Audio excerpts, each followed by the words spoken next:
Hi everyone, Velvet here, and I have some stories for you today. But before we get started, can you please do me a huge favor and like, comment, and subscribe?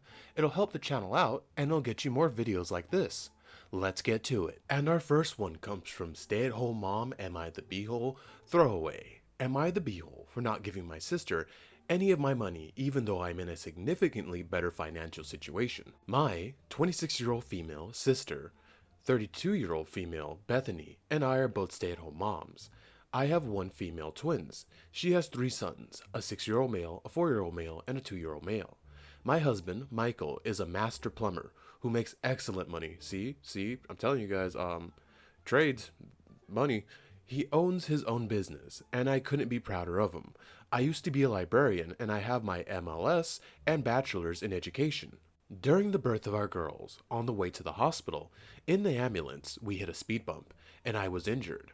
I am now ambulatory in a wheelchair user and attend physical therapy. Ooh, wow, a speed bump could do that much damage to you. Oof. As I am learning to walk again, I hurt from my hips down. Oh, that sucks. But my babies are worth it. We decided I would be a stay-at-home mom after my first surgery, and my husband gives me $3,000 a month to use how I want to. See? I'm telling you guys, trades. That dude could drop 3K a month and not even feel it. As payment for being such a good mom, we are extraordinarily blessed financially, and I'm happy to be able to see my girls growing up. Bethany's husband, Jackson, is an elementary school teacher, but teaching doesn't pay much in our state. Bethany has been a stay-at-home mom for the entirety of her marriage, and used to having to scrimp and save for things. She asked me out for coffee recently, and I accepted. I was chatting with her when I mentioned that our girls would be starting baby swim classes soon. I was happy the pool was wheelchair accessible. Bethany started ranting about how expensive swimming lessons are, and how she could never afford to put her boys in swimming. I said I was also excited about the playgroup this week, as I had been nervous to go the first time. We had gone because none of the other moms and dads in the group use mobility aids. When I mentioned the name of the playgroup I go with my girls, Bethany became angry because it's one of the more expensive playgroups.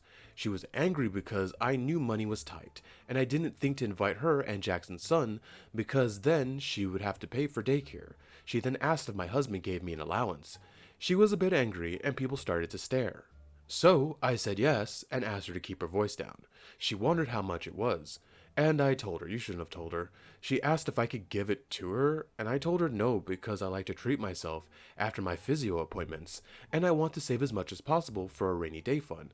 Hey, see, that's why you guys are happily married. You're like on the same wavelength. You're over here not blowing 3K a month. You're over here, treating yourself after your physiotherapy, which I understand. I like to treat myself to things after, stuff I don't want to do or after challenging things, and you're over here saving the money. That's smart. Good on you. And no, you shouldn't give it to her. That's your money. She's so facey, just bull-faced. Hey, can I have the money? No, you can't have the money. Bethany said that she and her husband have nothing but rainy days. Okay, so do a lot of people. Me too. And left the restaurant without paying. I feel embarrassed and ashamed that I'm not helping her when I know I could. That's not your problem. Still, when I asked Michael, he said that my sister could go get a job and reminded me that I became a stay-at-home mother because it was something we agreed we were financially stable enough to do as well. Because of my mobility limitations. He also said we deserve nice things and shouldn't have to give them up just because my sister wants me to. I agree with him. This is me talking. I agree with him. I feel conflicted. Am I the beehole? If more people think I am, I'll consider her giving her the money. Oh, don't do that. The monthly payment. I feel guilty for not helping. Hi, OP. No, you're not the beehole. That is your money because, your husband gave it to you because you're the mother of his children and you're staying at home and you know what I mean? You can't work and you guys, like he said, you guys agreed. You were financially able to do that. Your sister is not. I don't know why she has so many kids on a teacher's salary. Like, one is pushing it. One kid is pushing it now. No, what does she have? How many kids? Let me check. She has 3 kids. No, OP, it is not your fault that her and her husband thought they could raise 3 kids on a teacher's salary. It's just not possible. Again, people, trades, that's what happens. You work hard, you apprentice for a bit, and then you open your own business, and then you make money. But back to you. If I were your husband and I was giving my wife that much money a month, I'd want it to go to my wife, and I want her to spend it how she wants to spend it. And I guess that can mean you could give it to your sister, but that would piss me off. If I was your husband and you're like, oh, I'm giving the monthly money to my sister, well, you're not, that's not your family. Like, she's family, but you are not her husband. You are not there to support her, OP. That is your money. And you're being really smart with it. You get yourself a little treat and then you save it. That's really smart. See, that's why you and your husband are very successful, because he was smart enough to go into a trade and you guys don't blow your money on crap. So, P, you're not the beehole. But I would say you're the beehole if you gave your sister that money. Don't give her a damn thing. And the thing is, honestly, if she was nice, I wouldn't give her the whole thing. But if it was like my brother and sister and they were, hurting financially, I'd be like, here's a couple bucks. You know what I mean? I'm not giving you the whole 3K, but I would help them. But the way she went on, she threw a tantrum, she was rude, and you know she's going to be ungrateful for it. And like your husband said, she can walk. She can go get a job. So, P, not the beehole. And our second one comes from Sir Nolik. Am I the beehole for renting an apartment without my friends after viewing it with them and deciding it was too small for all three of us? Hey guys, first post on here. I'm 29 years old, and after a awful 5-year breakup, I moved back in with my parents a year ago. It's been really tough living back home, and I've wanted to get my own place, but apartment prices are super expensive in my area. I have two close friends who are also looking for a new apartment because their current place is too expensive for them to save money, so I agreed to look for one together. Throughout the process, I have urged them to also keep their eyes open for a place that would suit the two of them. They're a couple, and to do what's best for them, even if it means getting a place without me. I have never wanted them to feel trapped by our agreement or pass up a good opportunity because of me. 2 days ago, we viewed a 2-bedroom, 1-bath apartment. We all liked it, but once I got home, the initial excitement faded. It hit me how small the place was, and how hard it would be to have all the privacy and sleep well. I go to bed early because I work at a school, and they like to stay up later playing games. And the living room and the bathroom are so close to both bedrooms, it seems too small to fit all three of us and their cat. So I texted them that night to say, I'm sorry, but I think this place is too small for us. They then said they'll find a place for just the two of them, since we couldn't seem to agree on a place that suited all three of our needs, which I agreed to. That afternoon, though, when I went to the property manager's office to tell her that the apartment was too small for all of us, I told her to keep me in mind if anything else opened up, and she surprised me by offering the apartment just to me if I wanted it. Since I had put down a deposit already, the deposit was mine. I didn't ask my friends to help with it, which I don't mind doing because I make a bit more money than they do. I crunched the numbers and realized that I could afford it on my own. I quickly reached out to my friends to ask for their blessing because I'd love to have the apartment, but I told them I'd never want to hurt our friendship. They seemed really annoyed with me now. But I have been miserable living with my parents since my big breakup, and this apartment is a perfect opportunity for me. The location makes my work commute way easier, and it's right down the street from the gym I go to every day. I should also mention that I was getting anxious about living with these friends because we have very, very, very different philosophies on cleaning and decorating, and I was afraid that I would have to argue with them about those things. I don't want this to hurt our friendship, but I think it has anyway. Taking this apartment is the right move for me, and although it's a complicated situation, I was hoping that my friends would be understanding and supportive.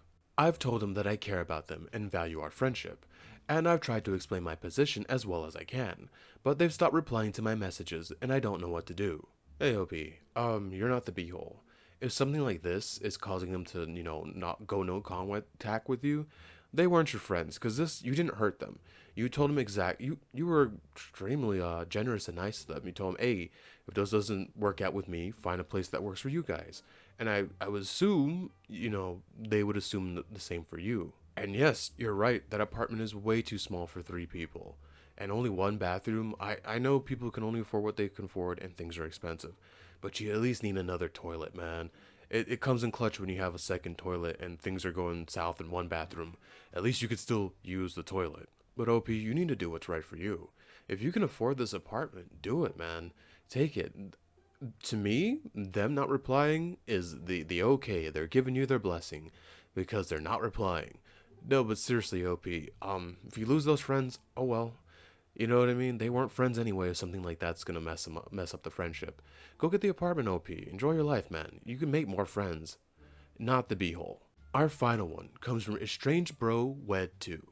Am I the beehole for throwing my brother out of my wedding and having him arrested? For the last several years, I, a 26-year-old male, have a strained relationship with my brother, Jonathan, a 24-year-old male. We were fairly close growing up, but everything changed 4 years ago when I discovered that Jonathan had been cheating on his girlfriend, Polly, a 24-year-old female, with several other women for months. Once I found out, he begged me to stay silent, but me and Polly were very close as well, and I felt that she deserved to know, so I told her everything. Good on you.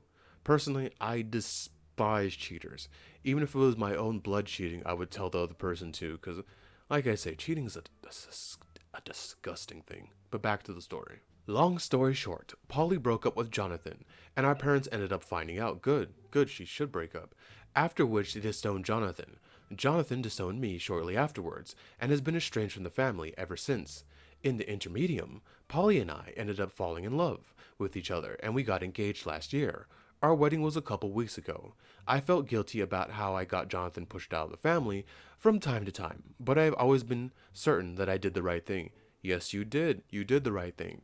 Jonathan getting kicked out of the family was Jonathan's fault. He knows cheating is wrong. At the wedding, everything was going smoothly until Jonathan showed up in the middle of the ceremony. Oh my god, how cliche. Having somehow snuck into the venue. Once he was noticed, he immediately began ranting about how we, the family, abandoned him, and turned his attention to me, calling me a rat who had stolen his life from him. No, you did it to yourself. How do you expect to cheat on this girl and then get to marry her and... Ugh, God, I hate people, man. People suck. Jonathan noticeably reeked of alcohol through this entire exchange, and was belligerent throughout. I've tried to reason with him by saying that what he did was his own fault, true. But later on, he called Polly a whore, and told me to enjoy his sloppy seconds. And you should have, man. At this point, I told security to call the police, and he was later arrested and charged with drunk and disorderly. Good. Personally, you know what? No, I was going to say you should have kicked him out as soon as you saw him, but no, this is better. He deserves to get arrested. The wedding went rather smoothly after that, all things considered. Once again, I feel guilty about having him arrested, as I wanted to resolve this without having to resort to the nuclear option. Nah, OP, you are not the beehole. Maybe I'm biased, because I despise cheating and cheaters, but he deserves nothing. I was going to say maybe you shouldn't have got with your brother's girl, but that's not his girl. That was never his girl if he's out there cheating. He wasn't serious about her. So no, good. I'm glad you married her. I hope you guys have a beautiful life. And I'm glad he got arrested. Screw him. Hope he rots. OP, not the beehole. Don't feel bad. Thank you for making it to the end of the video with me. And can you please do what I said in the beginning? And like, comment, and subscribe. It really and truly does help the channel out. It helps it grow, and it helps you get more videos like this. Velvet out.